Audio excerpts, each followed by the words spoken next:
old people, yes I do. I just love old people. How about you? With silver traces in their hair, there's so much wisdom they can share. I know of none who can compare with old people.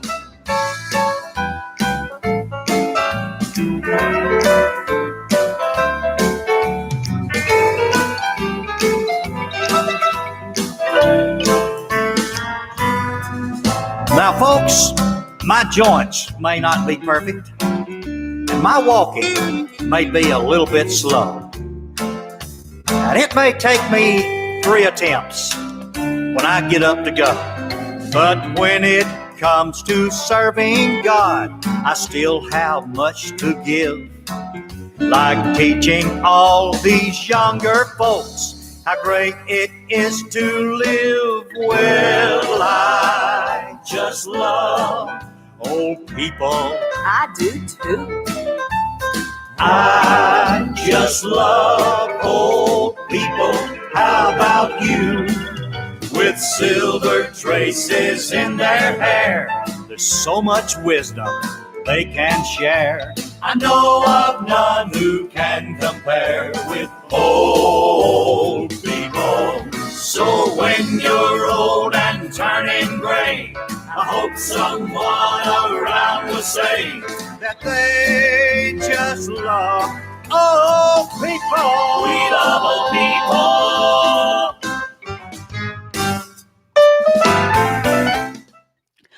It is indeed with a heart full of gratitude to the Almighty God that I welcome you to this very first edition of the Grey Hair on Pensioners 106.7 FM, Agbarigu, Onireke, Ibadan. I know that wherever you are this morning, you are as happy and ebullient as I am in the studio. Of course, we have to be, given the challenges and the turbulence that we went through in the course of 2020.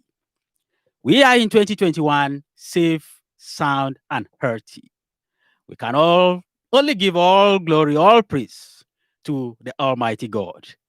What a way to start 2021 on the Grey Hair. My name is Pius Nsabe. We are broadcasting from the Oyo State Pensioners House, Africa's model. Of course, on the Grey Hair, we dig into the profiles of the elderly, a particular age group that passes for the word elderly. You and I know who we are talking about, those who have seen it all in life. And we usually bring them to the studio to profile them with a view of tapping from their experience, their exposure, and everything they have been through in life to, of course, impart on our younger generation.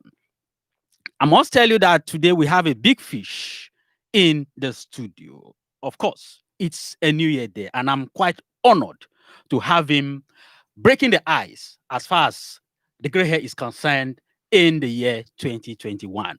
Who else am I talking about than Uloye Lekan Alabi, the Ekefa Olubadan of Ibadan land, a veteran journalist, press secretary to 4 former governors of Old Oyo State between 1983 and 1989. Also, a cultural ambassador of the National Museum and Monument, Ile-Ife, and 4 times coordinator of the Sketch Press Limited. It's quite an honor having you on this very first edition of the program on New Year Day. Compliment of the season and happy of this 7 Pensioners FM and our listeners. I wish everybody a happy year 2021. You just celebrated your 70th birthday not too long ago. How does it feel being 70? I know you had always looked to that. You had always talked about it. You had, done a lot of posts about it even before you clocked 70. That's on October 27. Tuesday, October 27 last year was the exact date I became a septuagenarian. But my family said we will postpone the celebration, which had started since December 2019. Why? On October 20 last year, the NSAS protests all over Nigeria got worse with losses of lives and property. And they said, no, we shouldn't be seen to be celebrating at this hour of peril in our country, even though I am not affected by the protesters or their agitation. But in Yoruba land, they say, no, ni lulu bam bam layo. So it was postponed to Sunday, December 6, 2020, at the International Press Conference, University of Ibadan.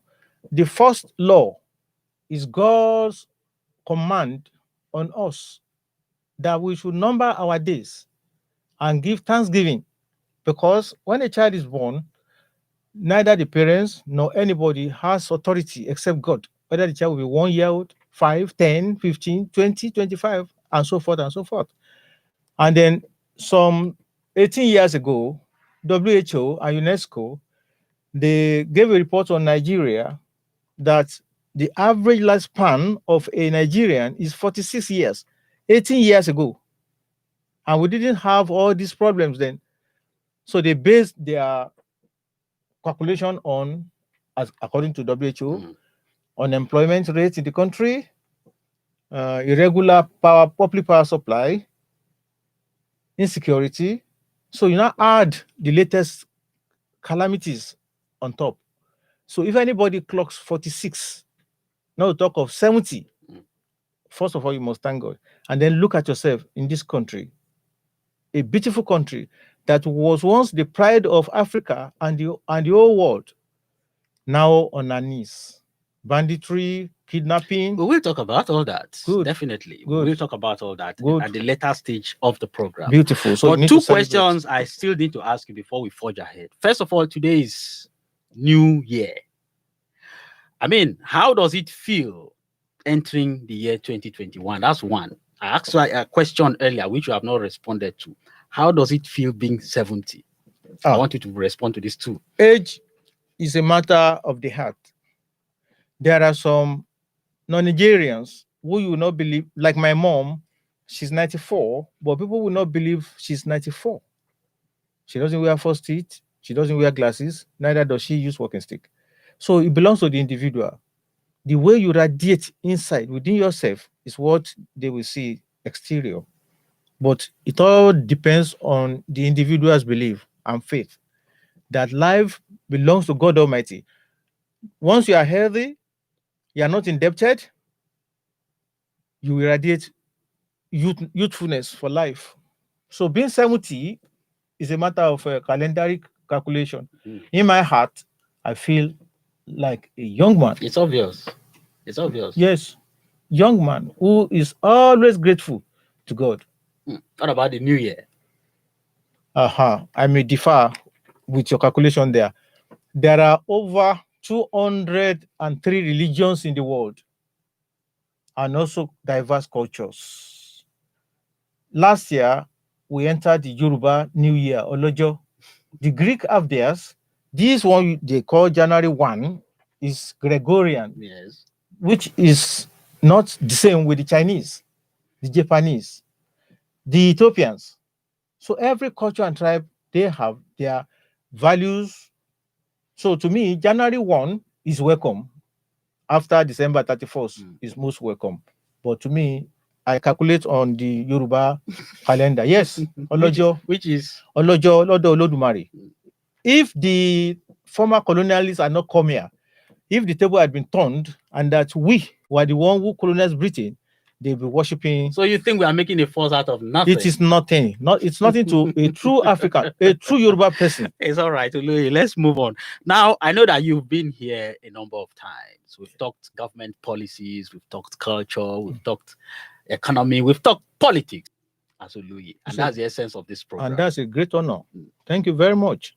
So let's meet you. We know you are 70. You don't need to tell us that again. All right. Let's meet you in terms of your place of birth and your educational background, your growing up days. Thank you. Some minutes ago, I gave you a complimentary copy of my biography, which was authored by Professor Obisi Nwolise, a former head of political department, University of Ibadan.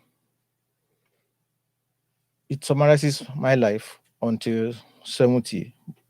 I was born on Friday, October 27, 1950, to the late Pa Abdurrahim Oladushu Alabi, alias Right Time. May his soul rest in peace. He died March 18, 1994.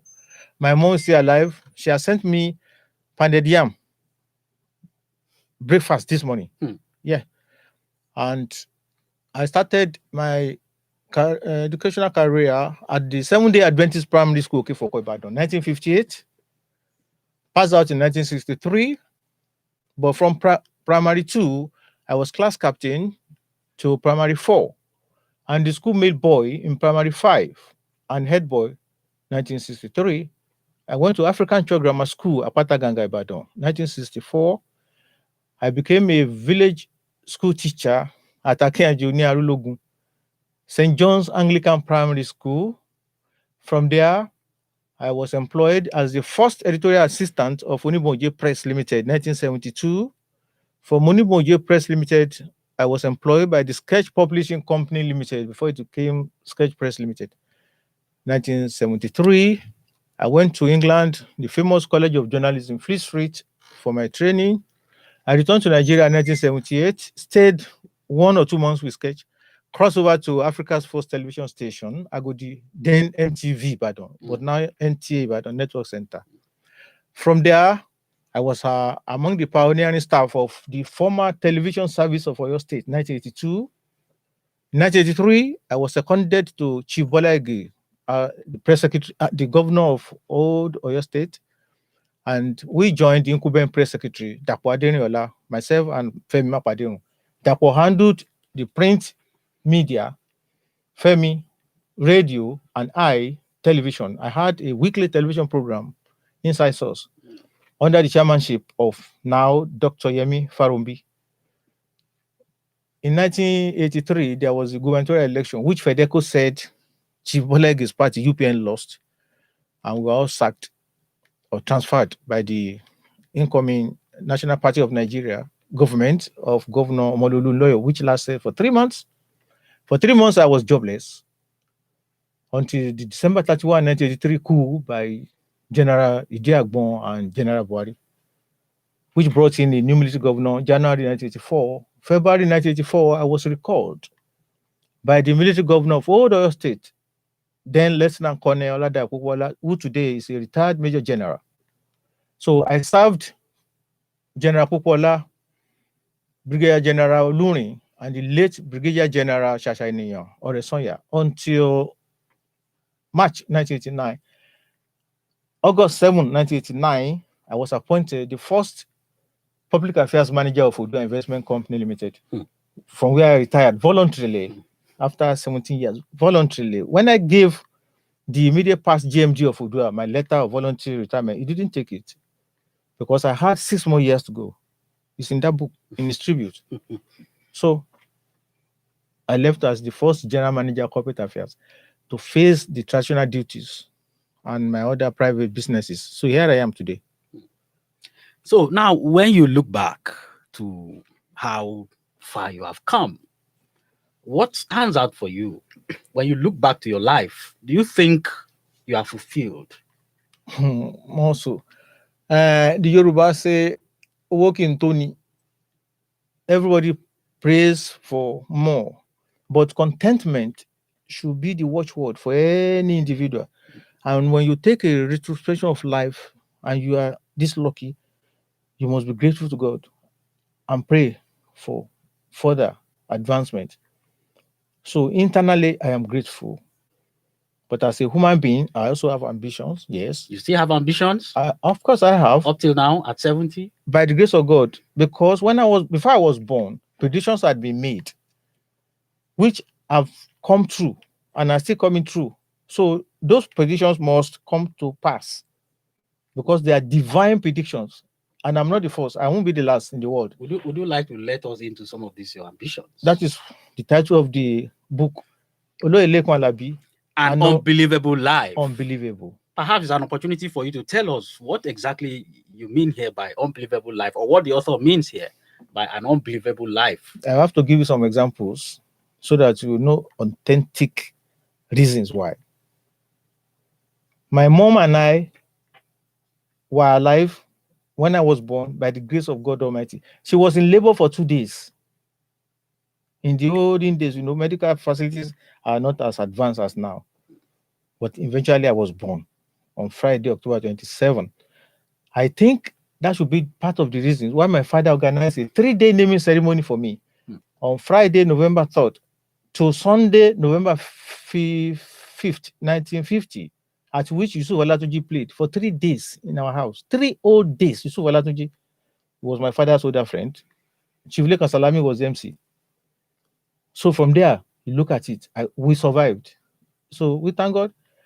Then, as I said, I was class captain at 7-day Okefoko from primary 2, 1959 to 1962 when I was the May boy, and head boy 1963. The unbelievable of primary 6. The Western Region Minister of Education law was that every school must have at least 2 arms, 6A and 6B.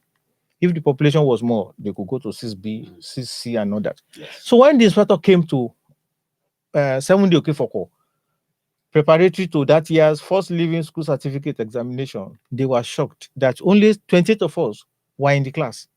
6, primary 6.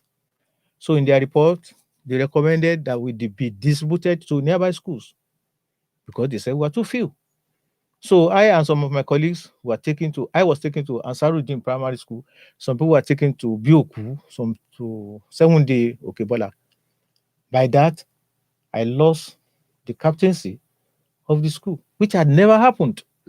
And I'm from a polygamous setting, and in Yoruba belief and code, they would just Akaradori, Akain, Oashidegun. I remember our headmistress, she's now late, Mrs. Ola.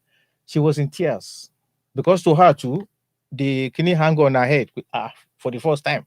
They would disband final class. But after God Almighty, my paternal grandmother, the greatest influence on my life, and I have my mom's permission to always say this, said, "Why are you brooding? Take your food." They didn't dismiss you from school for any misbehavior, misconduct. They closed your class. And she said, take note, every individual must have a challenge very early in life. Because if life is running smoothly, Yoruba believe, take caution.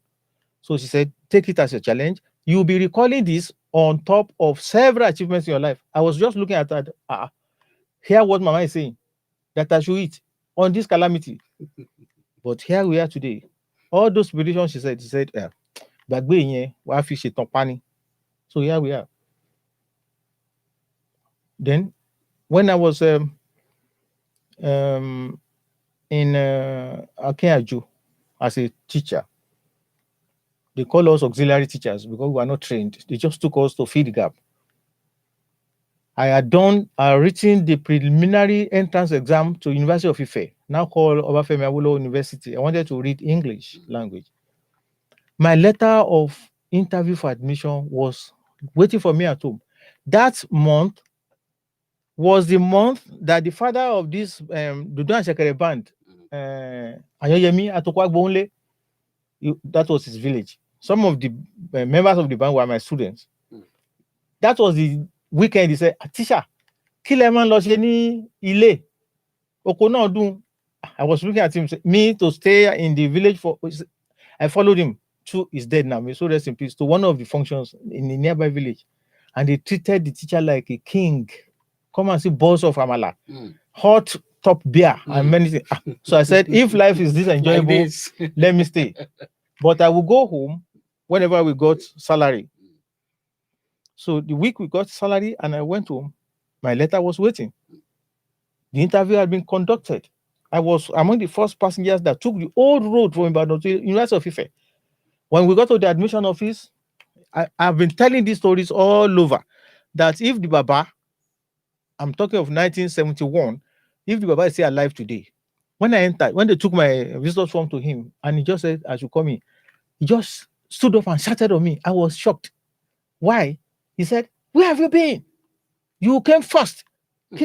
So he started taking me to his colleagues. pleading my case. This boy is a village school teacher. That's why I missed the interview. But in those days, Nigeria had principles. They just said, oh, sorry. Oh. So the best thing they could do for me was I was not going to rewrite prelim that year. Yeah. They said I qualify now to come straight to University of Ife. That was the week I started looking for another job. So I relocated to the city. Onibonje Press advertised position for accounts clerk. And I was very, very poor in mathematics in school. Oh, God. Till now, I am very poor in mathematics. At least you can count money very well. Well, you have counting machines now. So I got to Onibonje for the interview. Written by Onibonje, G. Onibonje, chairman. So we did the written test. We did the oral test, the oral interview. So he called us all out around 5 p.m. and said, if you hear your name, stand to the right. So he was calling out the names from the list. Lo and behold, he said, now the last name, he called the person and faced us. So those of you, these people on my right are the successful candidates. If you are still interested in this company, when we advertise, you may please come. He said, hey, wait. Who among you is Mr. Lekon Alabi? I raised my hand. He said, stand apart. He said, although your mathematics, accounts clerk, he said, although your mathematics is very poor, you came first in this interview. So we are appointing you the first editorial assistant of this publishing house. I'll just look to the sky. I said, God Almighty, what am I looking for? Editorial. What do I know about my account? So I became Onibonje's first editorial assistant. Wow. That's another unbelievable story. Wow. And many others. Many. So let's tie that down to your ambition. What exactly do you still have ambition to become with what you have said? Is it like you want to be the president of Nigeria? You would like to go into politics? Or tell us. Talking about politics, my grandmother, paternal grandmother, Mama Liekene Ajengbe, Asmawu Odun Olalabi, was the woman leader of NCNC under Adegoke Adelabu in this town in the 1950s. So I grew up in the middle of politicians. The style quite far ahead of the present. Because I remember very well, they had treasurers when they held their meetings and they sold mementos through which they raised funds. So they were, you could say, financially independent of candidates. 2, I was press secretary with 2 others to Chief Bola Ige. Yes. Good. Press secretary to 3 military governors. And as a journalist, I think I covered the 1979 Nigeria elections. So all these are solid platform for me to have entered politics. But when people ask me, I say, me and the style of politics they play now, number one, I don't have the funds with which to buy form. 10 million naira to buy form. Then they'll say you are going to world chairman. Youth can you go? So no. I'm not for that. I'm not. I don't have the stomach for their language, uncouth. I don't have the stomach for their behavior. Although there are fine politicians in this country. No doubt. Oh, yeah, patriots, gentlemen, and women. But generally, no. People are not proud. But if everybody who has integrity, who is principled, doesn't seem to see anything good with our politics and is being left to the so-called scums of the country. Yes. What then happens to our polity? Thank you very much. It will sanitize itself. I think it had been read to the second stage, the motion for independent candidature at the National Assembly. Late Olubadan, Oba Samuel Odugade, may Kabiyesi so rest in peace, became a member of the House of Representatives as an independent candidate. In this country? Yes. And he became parliamentary secretary to Prime Minister Tafawa Balewa and later Minister of Labour. So if they could return independent candidacy into this country, where you don't have to go through any, what they call them now, godfather or godmother, or you spend hell. People sell their properties or their family properties. It's like a business now. So if you don't have that type of money, there's no entry. I'm sorry, no entry. retired school principals, veteran journalists, medical practitioners, religious men who are there with the talent and the ability, integrity, but I'm sure they cannot get the entry without money. Do you still want to go to school? Do you still want to add some educational laurels to your laurels? Yesterday, I was chairman. I remember you telling me, I stand to be corrected. Yes. Anyway, maybe it might not be you, but I thought I remember you telling me you see had interest in studying law. That's me. This thing was raised yesterday. Abiodun Raufu, former editor, Nigerian Tribune, Yes. is now a lecturer in the US. He has some political ambition. So yesterday was his birthday. His wife gave him a surprise birthday party, and I was made the chairman. So this matter came up because Abiodun Raufu is in the field of law. So one of the guests jumped protocol and started singing "Happy Birthday to You." I let them finish. Then I said, "Come, please. This is a matter of protocol and law. When you sing for birthday celebrants or any other person, they should be seated. Why we shall stand?" So now, and everybody said, protocol, because people will say, protocol must be observed. So I now apologize to Abiodun Raufu. I said, "Do you know I don't like lawyers?" He was shocked, and other people were shocked. What have they done for you? I said, "I love them because 3 of my children are lawyers." And I told the story that when they were in the university, before they went to law school, when we got to certain points, they would just say, "Daddy, with all respect, this is a matter of law." I will look at them and say, but they were making sense. You know, those who are not lawyers, they say we are not learned. Yes. So we are not learned. I know, I will be learned. By the grace of God, I will soon be learned. So you still have plans to study law? I must. From 100 level. I will go through all the rudiments so that they won't say it's backyard lawyer. No. At what age do you intend to have achieved that? Life. So that I can calculate when you want to. Life is a continuum. And I represented Pius Olubadan, Obasalu Akomade Tujade about 3 weeks ago at Leeds City University convocation. There was a gentleman who graduated with the law, his law graduates mates at the school, and they came to greet me. And as Baba Adepoju, that's his name. We used to be together in the Odua group. It was in Wema Bank. The Punch last weekend I interviewed him, saying that after getting out of law school, he would still want to take a master's in law. 78. 78. And I was just 70 last October. So here am I asking you this kind of question. You just wait. One day you'll see my picture. Okay. We are going to take a break, a musical break very shortly. But before then, I'd like you to take us through some of the hurdles, so to speak, of being a journalist. From your experience. I read through very briefly, because you just gave it to me not too long ago. Yes. Your Uluileko Alabi, An Unbelievable Life. Yes. And I saw how that you attended an event on your own in UI on your way from Ile-Ife, I think. University of Ife. Yeah, from University of Ife. You just saw you are a fast reader. A governor, the then governor, having an event, and you decided to branch. And then after everything, you packed up your camera with your crew and you left. And it became an issue. It became an issue. The person involved is now retired Major General Paul Tafa, who had got the nickname of Kone Koboko in Lagos. He was in charge of traffic. Lagos have been always a traffic, anti-traffic. So he was in charge of the task force. And he would disguise with his soldiers. Once they find you guilty, you are driving against traffic or whatever, they will bring out their whip, Koboko. So they call him Kone Koboko. He was transferred to take over from then Colonel Jembewon as military administrator of Old Oyo State. So I went, as you now said, to the University of Ife, which is now Obafemi Awolowo University. Yes. This was 1980. To cover an assignment on the Okpa Dam.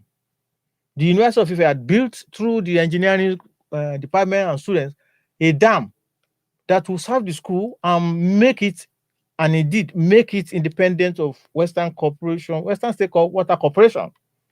And they gave facilities to their nearby community. I understand they are fighting over land there now. So the university extended facility to the community. So in the independent report, so I went to Ilefe. It took me less than the time we envisaged.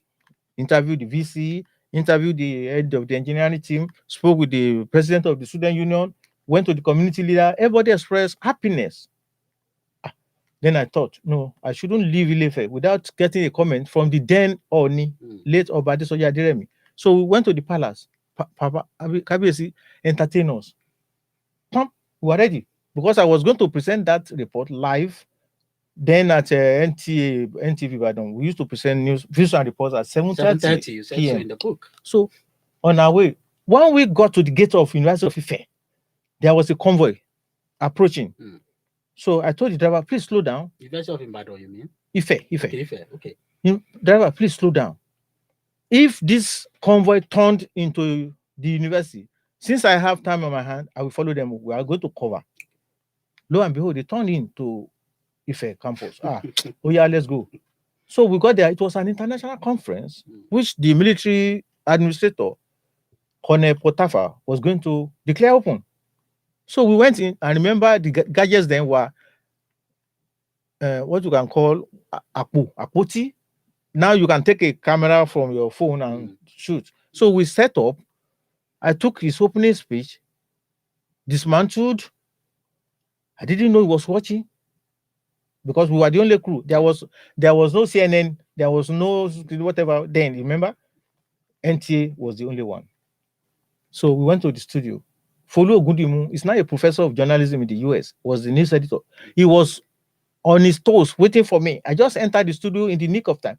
Presented my Popeye Dam report. I had the Colonel Tafa's assignment in the can, as they say, for use the following day. He was waiting for the report in the government house. Evening. I think when he had and good night, that's the end of the news. He just said, he called his press secretary, who is late now, that stupid reporter who came to cover the assignment must be brought to him first thing tomorrow morning. Lo and behold, we were holding an editorial meeting when a jackboot just banged the editorial room open. Military police, 2. 1 police, what they call them? Police, and then the press secretary. The press secretary just said, that's him, that's Leko Alabi. What? My colleagues surrounded me. They were asking, what was the matter? So they called our boss, the manager, news and current affairs, Fabio Lanipekun, Africa's first sports reporter. And then they went to the GM, Dr. Farombi, to report. So they took all of them to the GM's office. The soldiers said, now they must get them that reporter. But Farombi now said he was the reporter. So they took our guy to government house. So when he came back, he was telling me this story that Colonel Tafa was livid. And civilians, some of these, that's what Dr. Oluloyo wrote in the foreword of this book. He said they are always sycophants in the slippery corridors of power. Who will be pouring petrol into fire. Instead of dousing, they will be... Anyway, he said there were many of them that said, why did he pack? That's disrespect. As if they invited you in the first place. Oh, God bless you. That was what our boss, Fabio Lanipekun, asked the press secretary. Did you invite our station? Or did you give him an invitation?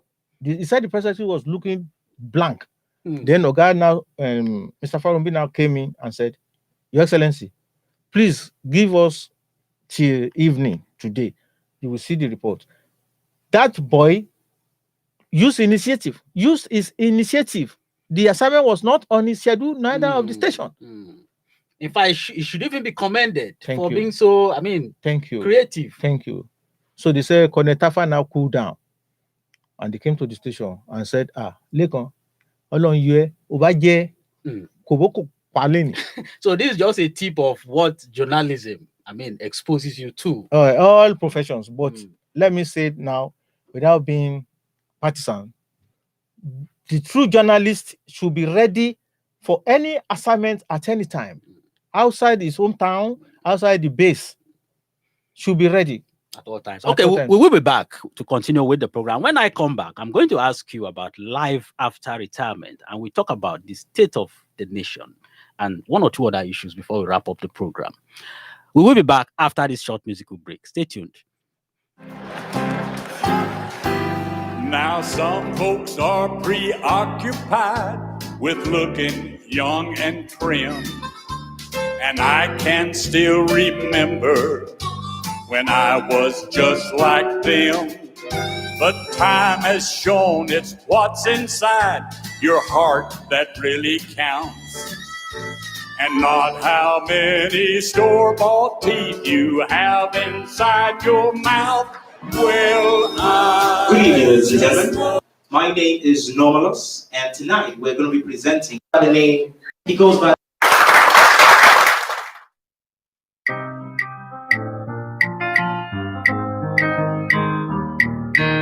We're making money, we're making money, we're making money this year.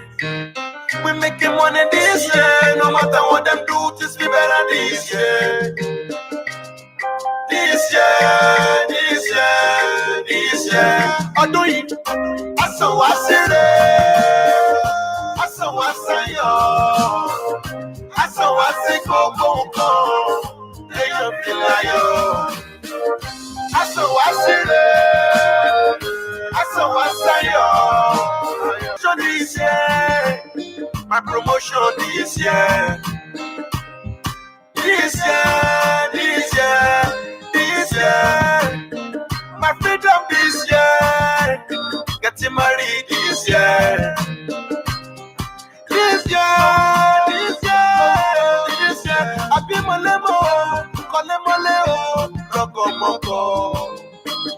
I love you, go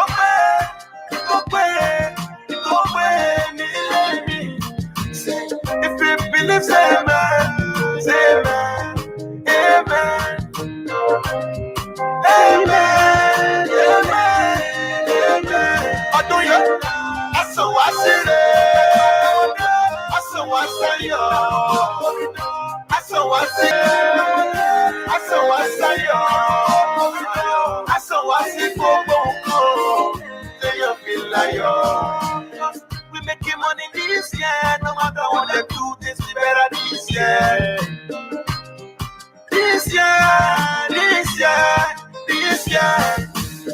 Good money this year, new money this year. This year, no more loss. Endorsement this year, house for me this year. This year, oh, this one, all the cars sweet. Thank you very much. Welcome back. The program is The Grey Hair on Pensioners 106.7 FM, Agbarigo, Unireke, Ibadan. And I have been hosting Oloye Lekan Alabi, who is the Ekefa Olubadan of Ibadan land, a veteran journalist, press secretary to 4 former governors of Old Oyo State between 1983 and 1989, and of course, the cultural ambassador of the National Museum and Monument, Ile-Ife, 4-time coordinator of the Sketch Press Limited. In fact, the list goes on and on and on and on. Thank like you. I was telling you at the off microphone, Yes. your life is so complex that 1 hour, something that Professor ABC Nwoli says, summarized in this rather voluminous book. Thank you. 1 hour is not enough for us to talk about it all. Thank you. But then we'll do our best with the little time at our disposal. Now tell us, how has life been after retirement? I mean, since you left active service. Thank you. Why did I retire from Odua? 6 short years to the time. Within me, I thought it would not be fair on the part of Odua Investment Company Limited to be using their time and resources for the traditional chieftaincy duties that were mounting at that time, 2006. And as they say, a dog, ajá kan ò lè ṣọ́ ojúlé méjì. So I thought to myself, withdraw. Go and face traditional matters. Yes. And your own private business too, rather than cheat on the company. And thank God today, Odua Investment Company Limited gave me the Christmas package for 2020. They do that every season. So I thank them. And we were discussing this, and somebody said, no, don't think everybody is as lucky, because I think I gave Udua the best. And you And left 6 years short. to your Oh, time. yeah, 6 years to my tenure. You said you didn't want to be cheating on the organization. What do you mean by that? If I was doing other businesses and using their While time, there, why there, using their time and resources, nobody will query me. Tell us, you used to be Mr. Lekon Alabi. Yes. But now you are being addressed as a chief. Yes. How did the journey to chieftaincy begin? Thank you very much. I am the fourth traditional chief in my family. The fourth, Ekeni. Ekeni Ajengbe family. Ekeni Ajengbe family, SW1/131, we are the owners of Ikmoriku Masquerade, one of the 5 leading masquerades of this town. Ibadan traditional system, before the British came, you could only be a traditional chief in this town if you went to war and you expanded the territory of Ibadan. 3 of my ancestors were Ekeni Balogun. That is Baba Omolaje Ekeni, our progenitor. Then Suberu Ajengbe was also Ekeni Balogun. Their son was Sonny Oyinrola, was Agbakin Balogun. So today, by the grace of God Almighty, I'm Ekefa Olubadan. I took the Olubadan line, and it was not my making. It was the making of Kabiyesi Olubadan, Yunusa Bankole Oladoja Ogodipe Arapasowu 1, when he was going to promote me in December 2004 to 2002 to the traditional chieftaincy. And I said, sir, Kabiyesi, my family used to be promoted on Balogun line. He said, no, I will promote you on the Olubadan line. Your star on the Olubadan line will lead you to the ultimate. I thank him. So it's part of the unbelievable life that you've been talking about. It's all there. Empirical. Look, the author is a professor, He's a professor, and they deal with empirical facts. You must give dates, names, and places, so people will not say you're just cooking up figures. Although one thing I like about you is your rather easy lifestyle. You like enjoyment. You like to enjoy yourself. All great people in this world, I don't want to mention our lords. All great people in this world appear to be simple. Those who pretend to be Mr. Atlas, carrying the world on their shoulders, in the end, you will find out most of them are hypocrites. Hypocrites, yes. Just follow your destiny, do your best, impress nobody. Follow your destiny, and you will see all philosophers of this world, they are what people can call what's the name now? People who hold life simple. Yeah, they make the best leaders in this world. And remember, I'm a Muslim. I'm married to the daughter of a late Baba Joe. Jesus Christ is my friend, because Jesus Christ is Isa to us Muslims. If you see the liberal religious person who is not a bigot, just follow your own faith. Don't run down that fellow. Don't say, Koni war paradise. No, you are not God. But look at our Lord Jesus Christ. Teacher, he was always qualifying his preachings with practical parables. Thank you. So that people can remember. Look, at over 2,000 years ago, we are still there. That's it. So that's my concept, and that's the way I was brought up in the. Let's tie that now to the value system that we have today. How would you analyze our value system? This, what they say now, they say the world has become a village through the internet and insurgence of foreign cultures. They have bastardized the original cultures of the people. Each tribe, each race in this world, whether you are Chinese, Mexican, Ijo, Yoruba, Ibira, God has given them their own identity, the culture, your language, your names, your food, your philosophy. So if only we would just allow each tribe and race to operate on their culture without fouling. Which is why you refuse to accept the Gregorian calendar. No, I'm not a Gregorian. I am a Yoruba. I am an Ibadan Oyo, Yoruba Nigerian in that order. So if the Gregorians cannot come, of course, some of them are now coming back to our own culture. If they are not here, if they are not ready to believe in Ifa, Olojo, Yoruba themes and all that. Why will I subjugate my culture? No, because we are all from God. All religions are from God Almighty. As long as they profess God as the creator, then the culture from God Almighty.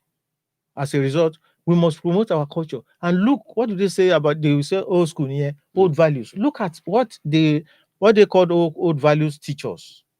The Yoruba, let us use the Yoruba Omoluabi mode. It's not the British or the Arabs who brought religion or godliness to us. They had always believed in Olodumare, the creator, and that whatever you do, you are going to account for your actions when we get to heaven. That's the first caution. Second one, they say you must respect people who are either your parents' age or older than you. 3, you must get a visible means of livelihood. Yoruba will frown at any able-bodied person still lying at home or sleeping. 11 a.m. in the morning, they will query him. Or, or you don't have a job. If you no, by evening, when the compound is full, the whole system, native authority system, they will find one person who has a steady job, carpenter, motor, bricklayer. Take him to your site tomorrow. So you must work. You must work. You don't have a choice. No, you don't have a choice. As long as you are not ill or deformed. Okay. Let's talk about the union called the Nigeria Union of Journalists. I know you have been a member. I read a bit of it too in this same book. Acting Secretary, Old Oyo State. Yes. They called me officer in charge. Officer in charge. 1981. Are you aware of the state of NUJ in Nigeria and even in Oyo State as we speak? Are you pleased with the state of the union? Yes. Now our current chairman is Ademola Babalola. Yes. Who is very dynamic. He's a thorough professional, respectful. Is now doing wonders at the press center. They have a parent body, if I may say so, League of Veteran Journalists, under the chairmanship of Papa Banji Ogundele. Yes.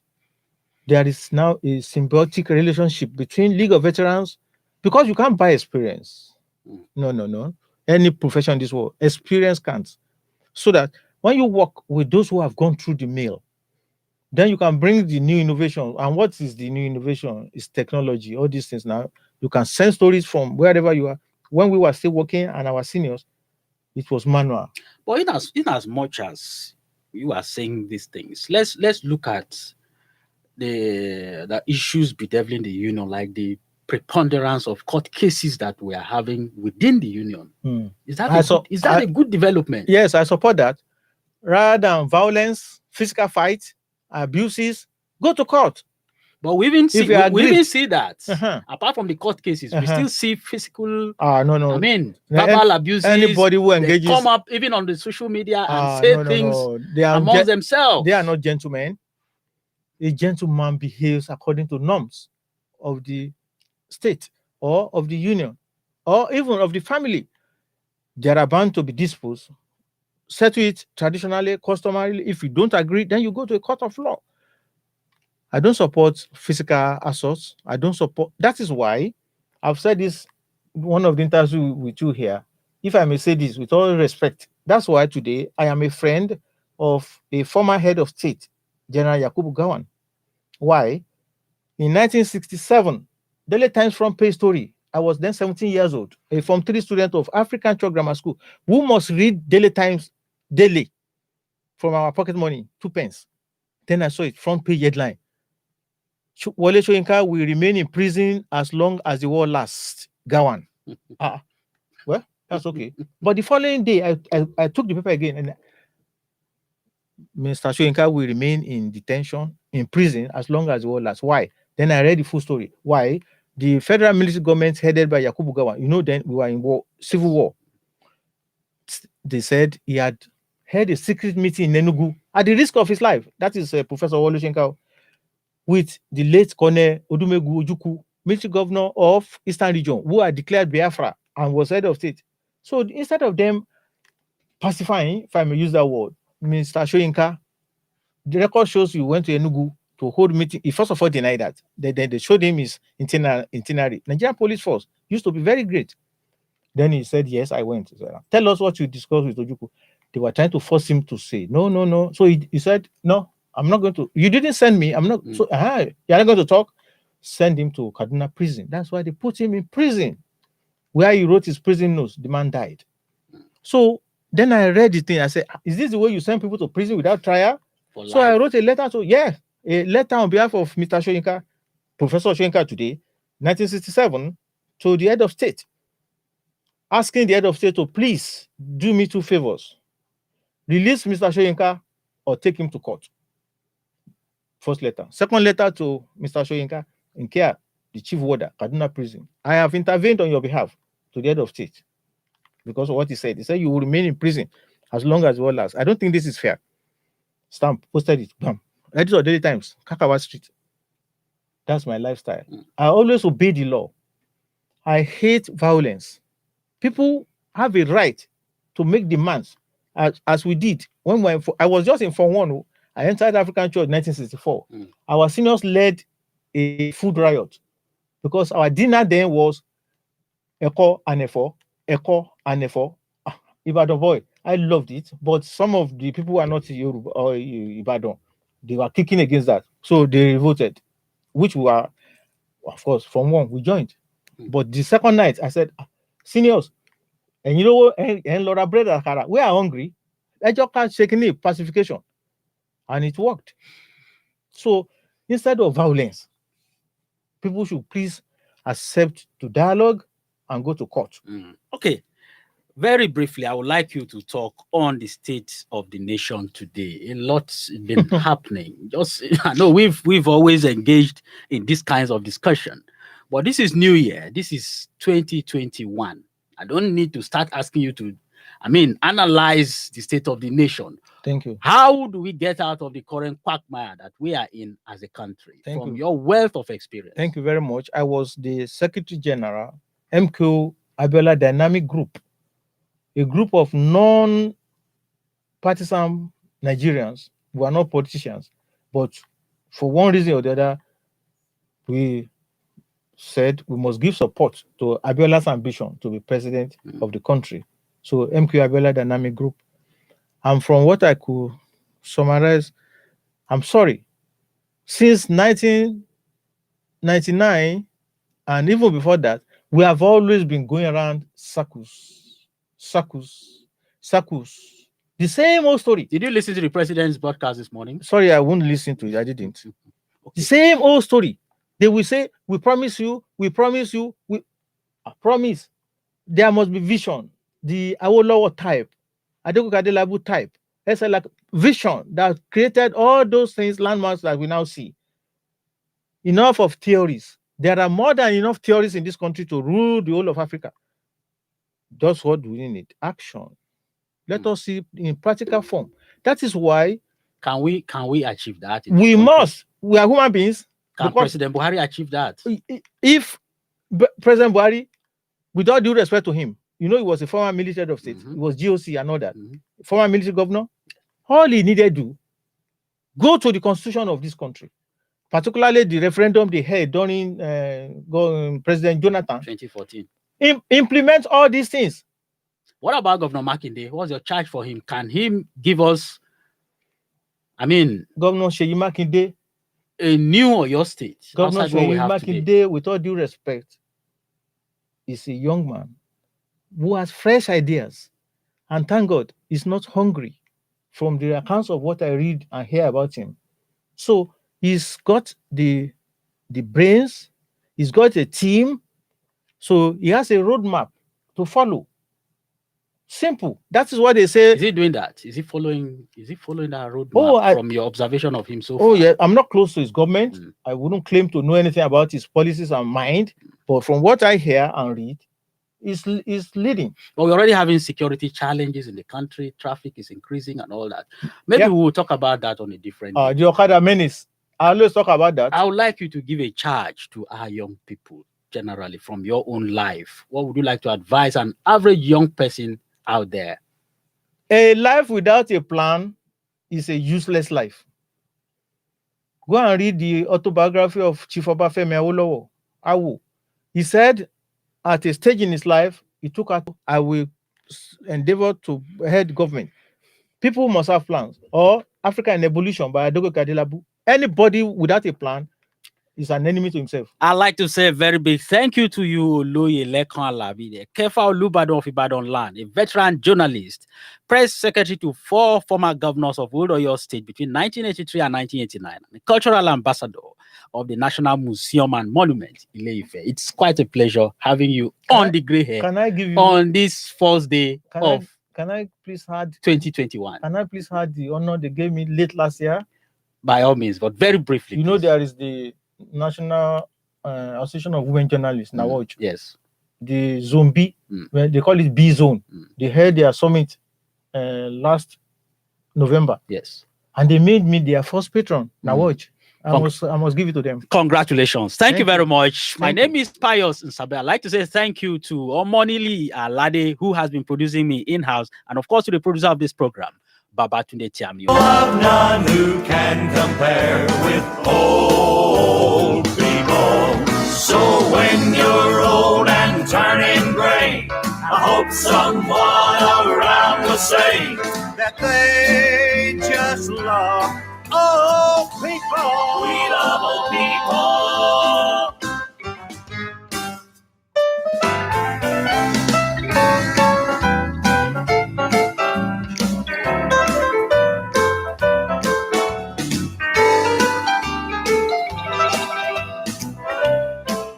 From the rising to the setting of the sun, here is the first labor radio in Africa. Pensioners 106.7 FM. Agbarigo Nireke Ibadan. A station for the elderly, the youths, the teenagers, and in fact, our children. It is a station for all. So come patronize us on Pensioners 106.7 FM. Ibadan. All corporate organizations, ministries, departments, and agencies of government, government parastatals and commissions, artisans, private companies, market men and women, professional civil servants, and other categories of workers. This is your station. The time is 1 o'clock.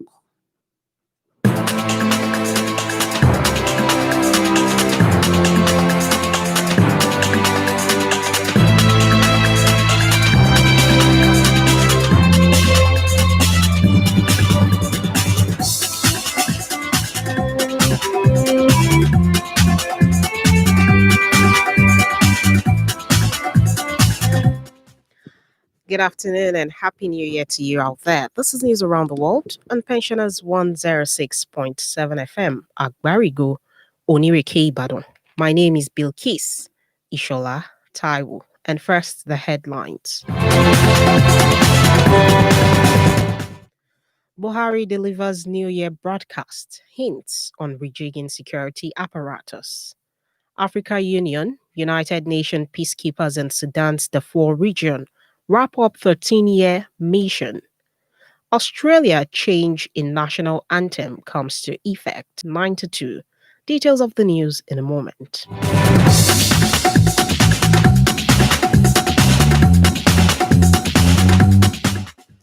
And on the news in full, President Muhammadu Buhari has hinted on rejigging the nation's security apparatus to tackle worsening insecurity.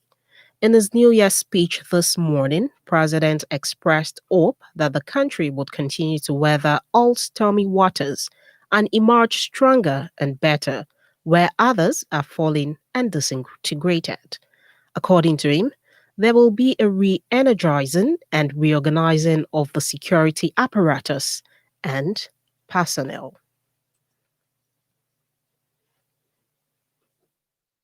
And reorganizing the security apparatus and personnel of the armed forces and the police with a view to enhance their capacity to engage, push back, and dismantle the operations of both internal and external extremists and criminal groups waging war against our communities in some parts of the country.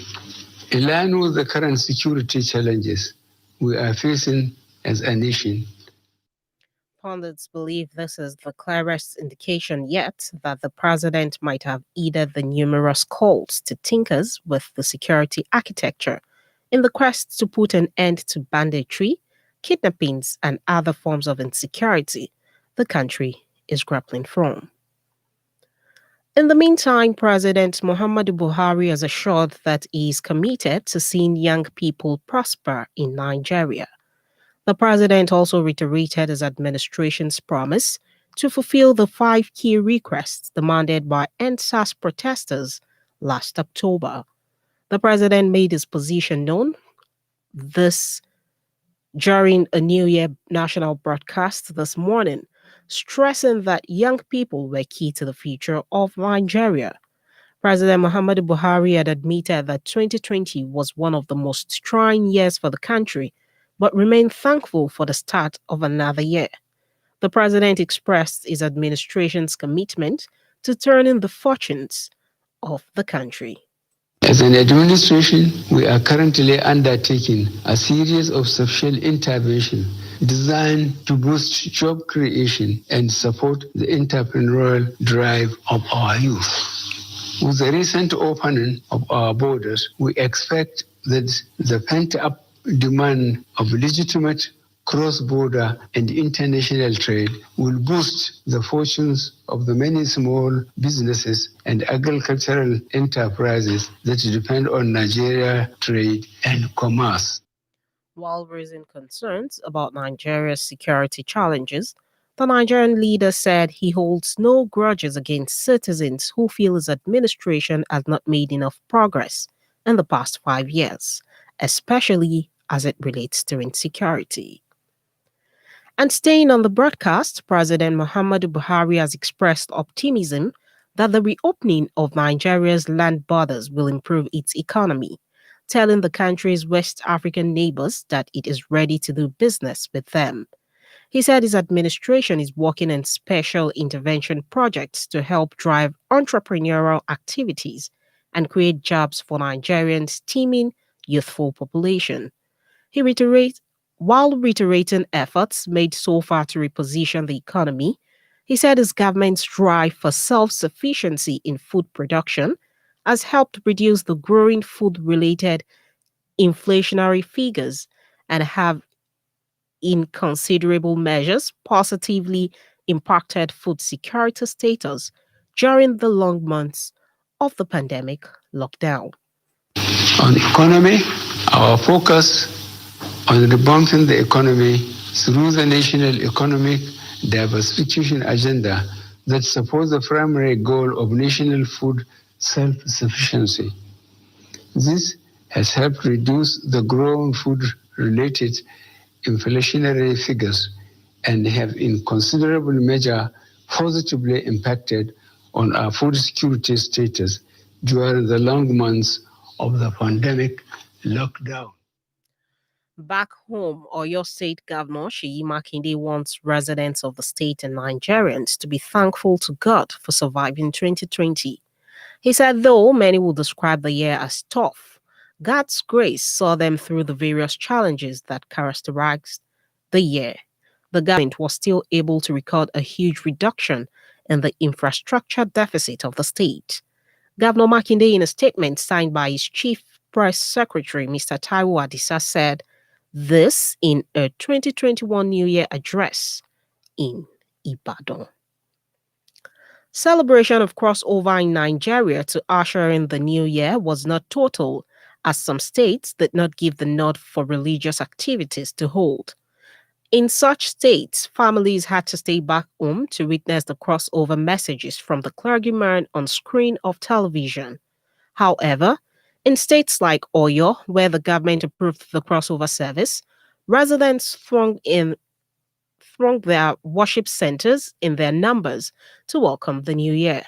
Our correspondent, who went round town, observed that the COVID-19 protocols were not strictly followed, while the directive by the Oyo State Police Command against fireworks was also flouted in most areas.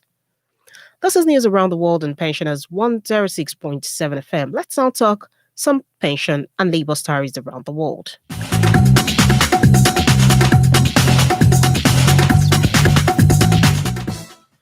Oyo State Council of the Nigeria Union of Pensioners has thanked God for a brand new year. In the New Year message signed by the chairman, Chief Isiaka Abolade, and the executive secretary, Comrade Olusegun Abaton. The union said despite the turbulence of the year 2020, God blessed its members with good health and fortune. The union urged its members across the state to continue to abide by the COVID-19 protocols in the face of the second wave of the pandemic. It congratulated its entire staff and wished them a fruitful year ahead, vowing to do more to sustain the legacies of the union in the new year, while lauding Governor Makinde for making the welfare of pensioners a priority. The Nigeria Union of Pensioners in Oyo State also reminded the governor of harmonization as well as minimum pension in the state. Despite concerns about the triple lock mechanism future, United Kingdom's Department for Work and Pensions have confirmed annual pension increase will remain in place in April 2021. In April 2021, the state pension will rise by 2.5% under the triple lock. Currently, the full new state pension is £175.20 per week. It will therefore rise to £179.60 per week in April, meaning that those who can. You're still listening to news around the world on Pensioners 106.7 FM, and now to other stories.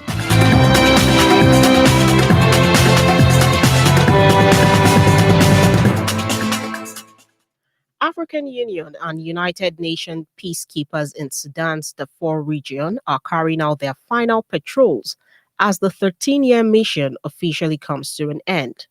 Following a peace deal with rebel groups in October, the Sudanese government is to take over security in the region where hundreds of thousands have died since conflict broke out in 2003. About 500,000 people still live in displacement camps in Darfur. Attacks in the region are still common, and many civilians are concerned about the imminent pullout of peacekeepers. A spokesman for the mission said an Ethiopian refugee who was hailed as a symbol of integration in Italy, Ajitu Gudeta, has been killed on a farm in the northern region of Trentino, Italian police says. Italian authorities say a Ghanaian employee has been arrested in connection with a rape and murder. Gudeta fled Ethiopia's capital, Addis Ababa, in 2010 after a participation in protest against land grabbing angered local authorities.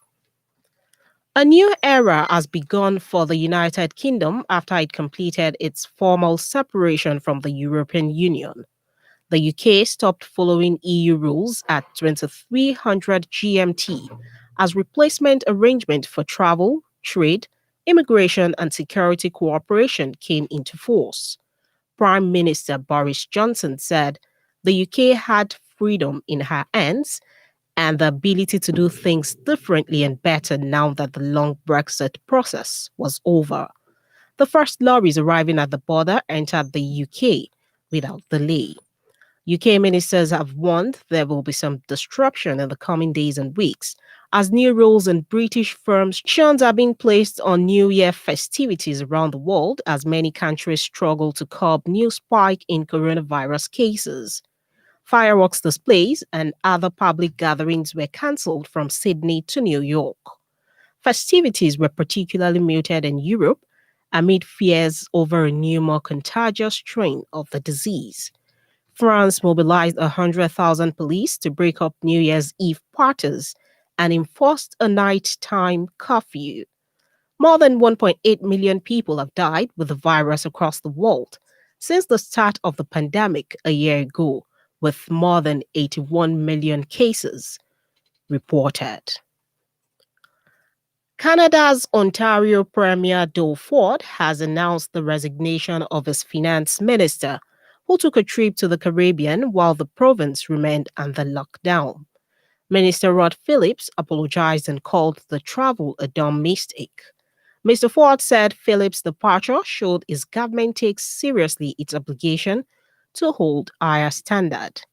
Canada's most populous province has discouraged all non-essential travel amid record high new cases counts.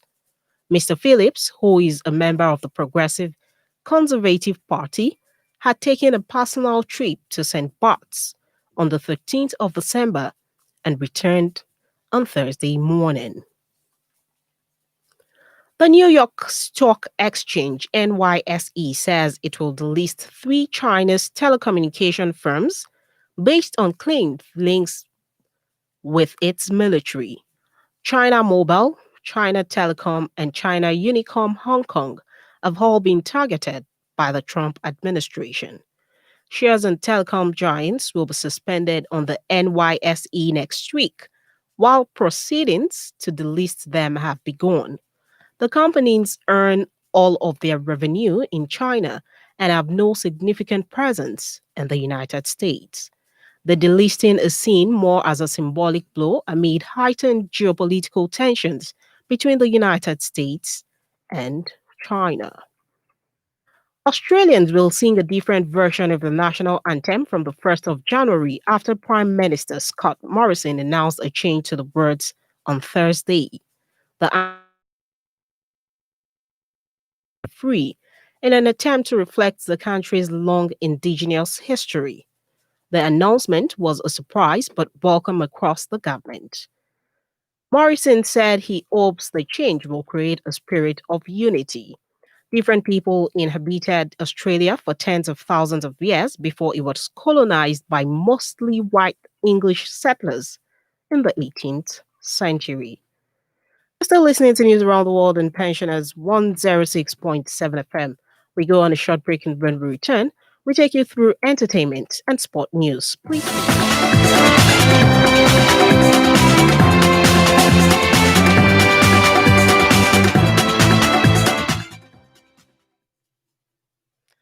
You're welcome back, and now taking entertainment story. Hip hop star MF Doom has died at the age of 49. His family confirmed this on social media. The musician's real name, Daniel Dumili, was known for his rhyme style and his performance, in which he always wore a mask. In a post on the rapper's Instagram account, his wife, Jasmine, confirmed that he died on the 31st of October. A number of artists have paid tribute to MF Doom, including Run the Jewels and Tyler, the Creator. MF Doom was born in London but moved to New York. Former Manchester United and Scotland manager Tommy Docherty has died at the age of 92 following a long illness. As a player, Glasgow-born Docherty made more than 300 appearances for Preston and won 25 caps for Scotland. He went on to manage 12 clubs, leading Chelsea to League Cup success in 1965 and United to a 2-1 win over Liverpool in the 1977 FA Final Cup. Docherty, affectionately known by his nickname The Duck, died at home in the northwest of England on the 31st of December. After spells managing Chelsea, Rotherham, QPR, Aston Villa, and Porto, he took over as Scotland boss in September 1971 on a temporary basis before getting the job full-time 2 months later. And that brings us to the end of the news around the world. But before we go, here is a recap of the headlines.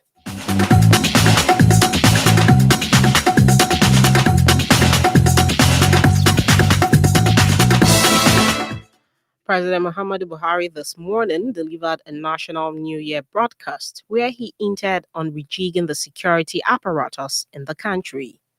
African Union and United Nations peacekeeper in Sudan's Darfur region are carrying out their final patrols as the 13-year mission officially comes to an end. Australians have started singing a different version of their national anthem from the 1st of January after Prime Minister Scott Morrison announced a change to the words on Thursday.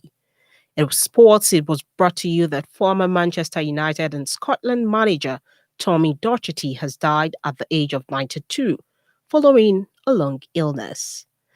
The news editor is Pius Nsabe. Omoniyi Alade led the production crew. My name is Bilkis Ishola Taiwo. And up next is Security Lens with Oluwafunmilayo Yakubu Akoni. Good afternoon.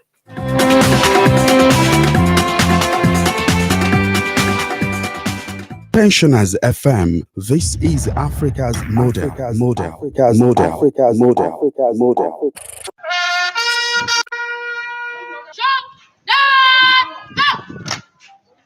The security of lives and properties has become the responsibility of all and sundry. Do not connive with criminals or engage in any criminal activities. Report suspicious movement of any kind in your domain to the rightful authorities. If not, you can be the next victim. Be security conscious always. Develop an eagle eye to whalers that poses a threat to the lives and properties in your area. If you see something, say something. Join Oluwa Fumilayo Yakubu.